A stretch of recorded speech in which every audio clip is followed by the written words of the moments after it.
அன்பர் இயேசுவின் நல்ல நாமத்தில் வாழ்த்துக்கள். இன்றும் ஒரு அழகான வசனத்தோடு அன்பர் நம்மை சந்திக்கிறார். 1 நாளாகமம் 22ஆம் அதிகாரம் 11வது வசனம்.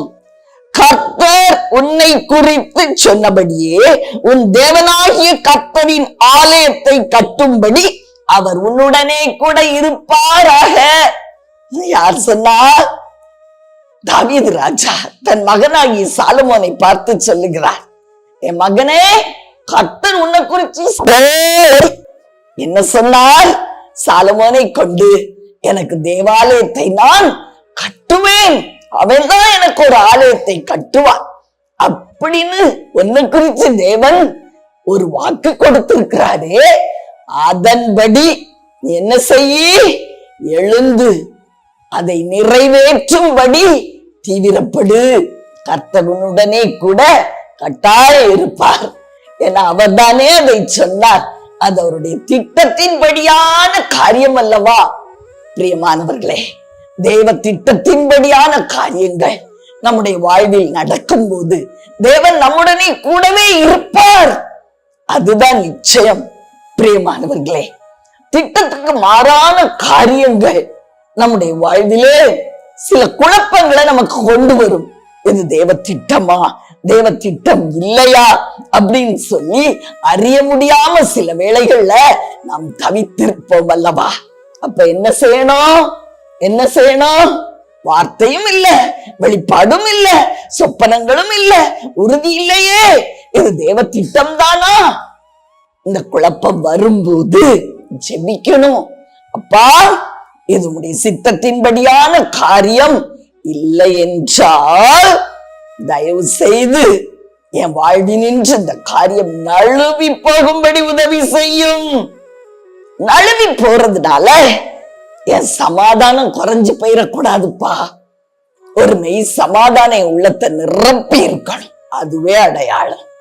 பிரியமானவர்களே, நாம் ஜெபித்தா அப்ப அப்படியே என்ன செய்வார்? அவருடைய சித்தமில்லாத காரியங்கள் நம்முடைய வாழ்வில் நடவாதபடி நம்மை காத்து கொள்ளுவார். இன்னொரு ஜெபமும் நாம் பண்ண கடமைப்பட்டு இருக்கிறோம். அது என்னன்னா, பொல்லாத பிசாசு சில வேளைகளிலே தேவ சித்தத்துக்கு விரோதமான சில காரியங்களை நம்முடைய வாழ்க்கையில நடப்பிக்கணும் அப்படின்னு சொல்லி வஞ்சகமாய் திட்டம் போடுவான். அவனுடைய வஞ்சக செயல்கள் நம்முடைய வாழ்விலே நம்மை மேற்கொள்ளாதபடி நம்ம ஜெபிக்கணும். அப்பா, பிசாசின் பொல்லாத வஞ்சனைகள் என்னை திசை திருப்பி என்னை மேற்கொள்ளாதபடி உம்முடைய திட்டம் மாத்திரம், சித்தம் மாத்திரம் நிறைவேற உதவி செய்யும். உதவி செய்யும். நம்ம ஜெபிக்க கடமைப்பட்டு இருக்கிறோம்.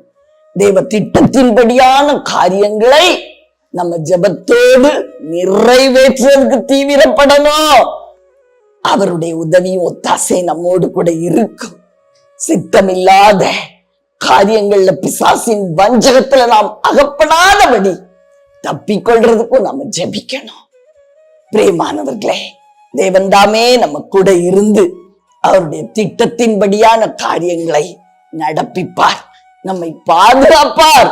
வஞ்சகனுடைய வலைக்கும் வீணான கிரியைகளுக்கும் நம்மை பாதுகாத்துக் கொள்ளுவார். உங்களுக்காக ஜெபிக்கட்டுமா? பிரியமானவர்களே, அன்பின் பரலோக தகப்பனே, அருமையான எங்கள் நல்ல ரட்சகரே, ஆவியான அன்பு தெய்வமே, அப்பா, உம்முடைய திட்டமும் தீர்மானமும் உம்முடைய வார்த்தையின்படி எங்களுடைய வாழ்விலே நிறைவேறட்டும். அப்பா, உங்க வார்த்தை இல்லாத ஒரு காரியத்தை குறிச்சு குழப்பம் எங்களை மேற்கொள்ளாதபடி, வஞ்சகம் எங்களை மேற்கொள்ளாதபடி, அப்படிப்பட்ட காரியங்கள் எங்க வாழ்க்கையிலிருந்து நழுவி போகும்படி செய்யும். எங்களுக்கு உங்க சமாதானத்தையும் தந்து எங்க உள்ளத்தை உடைய சமாதானத்தால் நிரப்பி பாதுகாத்துக்கொள். இரட்சகர் இயேசு கிறிஸ்துவின் இணையற்ற நாமத்தில் பிதாவே, ஆமென்.